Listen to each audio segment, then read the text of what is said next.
जब भी आप ऐसी परिस्थिति में फँस जाएँ कि आप किसी को लाख गुना समझा रहे हैं, वो आपकी बात समझने को तैयार ही नहीं है। वो आपको गलत मान रहा है तो मान रहा है, अब चाहे किसी भी कारण से। चाहे वो आप पे कोई इल्ज़ाम लगा रहा है तो लगा रहा है, वो सुनने को तैयार ही नहीं है। वो ये मानने को ही तैयार नहीं है कि वो चीज़ें आपने नहीं की हैं या वैसी कोई गलती आपके तरफ से थी ही नहीं, तब आप क्या करेंगे?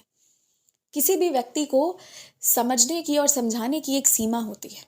अगर सामने वाला व्यक्ति इस हद तक आ गया है कि आप कुछ भी कर लें, वो आपकी हर चीज़ को एक अपनी सोच जो उसने मन में बना रखी है, वो उसी दिशा में सोचेगा, आप कितना भी अच्छा क्यों ना कर लें। वो उन्हीं बातों को उठाएगा और आपको ज़लील करेगा जो आपने किया नहीं है।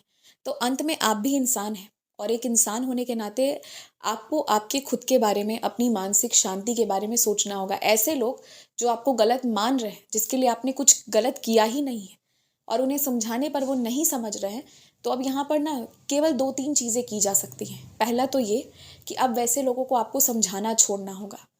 जब आप उनसे पहले जिस तरह से बातचीत करते थे, मसलों को समझाने की और सुलझाने की कोशिश करते थे ना, जब आप वो करना बंद करेंगे, तो एक तो आप खुश रहने लगेंगे, कम से कम आप अपनी एनर्जी वेस्ट नहीं कर रहे हैं गलत लोगों पर। और उस इसका दूसरा ऐसा हो भी सकता है कि कई बार ना, जो बातें हमारे शब्द नहीं कहते, हमारी खामोशी कह देती है। तो इसका ये भी परिणाम हो सकता है कि सामने वाले को आपकी शांति से समझ में आए, आपके बोलने पर समझ नहीं आ रही हो। दूसरा कि प्रार्थना में बहुत शक्ति होती है, चाहे कुछ भी हो जाए।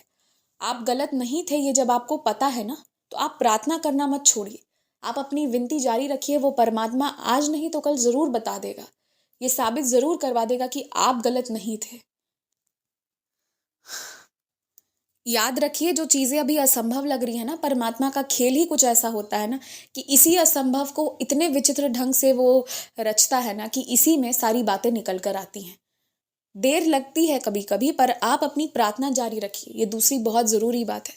और तीसरी, सबसे इन सारी चीज़ों से भी बढ़कर बात ये है कि हमें ना किसी की बोली हुई बात का बुरा ज़्यादा इसलिए लगता है क्योंकि हम उसके बारे में सोचते बहुत ज़्यादा हैं।